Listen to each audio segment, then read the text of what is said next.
आजकल तलाक तलाक नहीं है, धंधा बन गया है। आजकल तलाक तलाक नहीं रहा, क्या बन गया? धंधा बन गया। मेरे पास एक प्लान है, यदि उस प्लान को सरकार फॉलो कर ले तो तलाक ही ना हो। कहो तो बताऊं। तलाक आजकल इसलिए ज्यादा है क्योंकि कुछ लड़कियों को, कुछ स्त्रियों को ऐसा लग जाता है कि तलाक लेने से पैसा बहुत मिल जाएगा, और पैसे के लिए तलाक ज्यादा हो रहे हैं। शादी की तलाक, फिर शादी की 2 जगह से तलाक लेके तीसरे के संग सेटल हो गई, क्योंकि 2 जगह से इतना कमा लिया कि तीसरे वाले के संग मौत से। अब सारी जिंदगी काम ना करें तो भी बैठी बैठी खाएं, क्योंकि तलाक में इतना काम करके आदमी नहीं कमाता जितना तलाक में आदमी कमा ले रहा है। बोलो हाँ या ना। तो मेरे पास एक योजना है, कहो तो बताऊं, लेकिन ये सरकार अप्लाई करेगी। अच्छा, चाइना में ये कानून है, चाइना में तलाक ना के बराबर है। चाइना का कानून कहता है कि लड़की तलाक लेना चाहे तो ले, लेकिन तलाक आपको लेना है तो लीजिए। ये कानून भारत में भी बन जाना चाहिए। इससे तलाक रुकेंगे और समाज में बढ़ रही इस प्रकार की व्यवस्था जो सबको दुख दे रही है, हर परिवार को प्रताड़ित कर रही है, इस व्यवस्था से भारत, इस अव्यवस्था से भारत मुक्त हो जाएगा। और ये योजना क्या है कि जिस लड़की को तलाक लेना है ले, लेकिन शर्त ये है कि तलाक में तुम्हें धन उतना ही मिलेगा जितना तुम पिता के घर से लेकर के आई थी।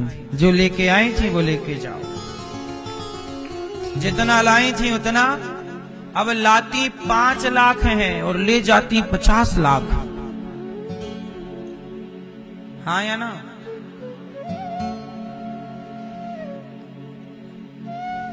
तलाक की किसी की वजह कोई और हो, माना कि किसी की वजह पैसा ना हो, अलग विषय। यदि किसी की वजह पैसा ना, कोई और वजह है तो अलग विषय।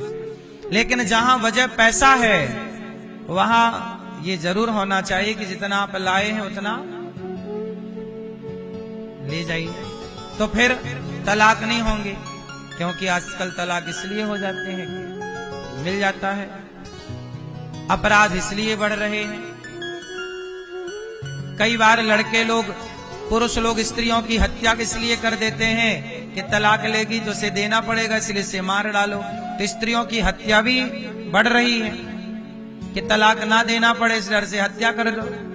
तो ये हत्या के अपराध भी रुक जाएंगे, क्योंकि सेट है दिमाग में, जितना लाई है उतना ले जाओ। हाँ या ना। तो मतलब एक सही निर्णय लिया जाएगा तो समाज खुशहाल हो जाएगा, सबका भला है। वरना आने वाली पीढ़ी सेफ नहीं है। कितनी बार तलाक दोगे? 1 बार हुआ, 2 बार साथ दूसरी की, और दूसरी भी मांगी तो तुम्हारे बाल बाल सब खत्म।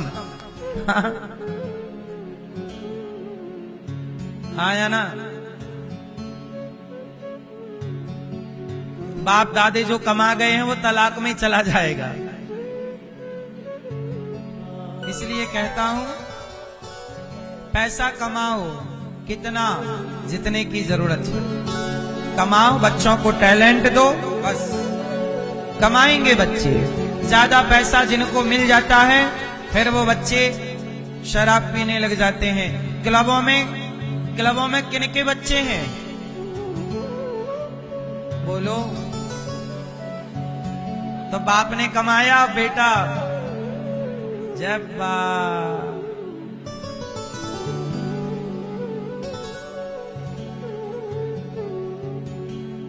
तो आप चाहते हो कि आपका पैसा शराब में लुटे?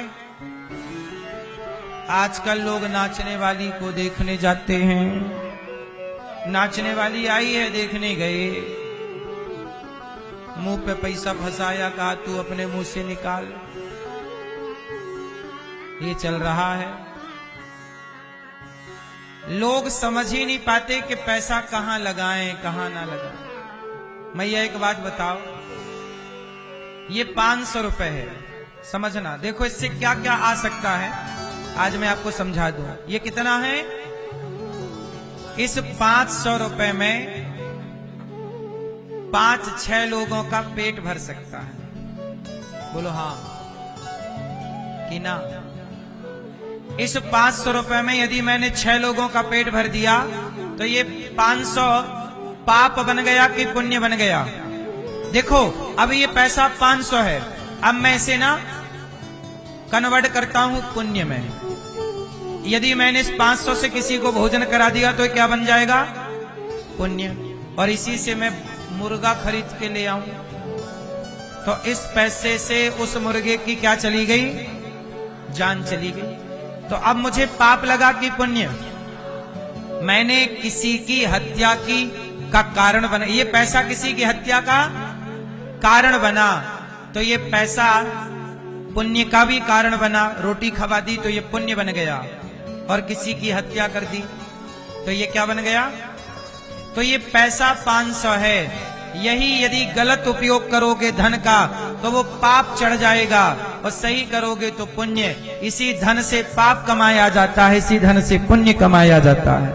अब आप देख लो कि कमाना क्या है। यही धन जाके लोग क्लबों में शराब पी के और नाचने वालियों के ऊपर लुटाते हैं। क्या बनेगा ये? धन से धर्म भी होता है और धन से अधर्म भी। अब करना क्या है? इसलिए सत्संग करोगे तो धर्म करने की बुद्धि डेवलप होगी। पैसा कमा लेना बड़ी बात नहीं है मेरी माँ, पैसा सही जगह लगाना बड़ी बात। आपका पैसा लग कहां रहा है? सिगरेट में लग रहा है कि शराब में लग रहा है कि खून खराबे में लग रहा है कि परोपकार में लग रहा है कि सेवा में लग रहा है? कमाना बड़ी बात नहीं है, कमा तो सब रहे हैं, आप सब पैसा कमा रहे हैं, पर खर्च कहां हो रहा है आपका पैसा? पैसा कमाने का हिसाब है तो खर्च का भी हिसाब रखा करो कि मेरा पैसा खर्च कहां हुआ, कहां फिजूल खर्च हुआ, कहां पैसे के कारण किसी का दिल दुखा। थोड़ा ध्यान रखा करो। गौरी गोपाल आश्रम में देखो ना 300 माताएं रहती हैं। आप ये पैसा किसी की रोटी बन जाता है, किसी का सहारा बन जाता है।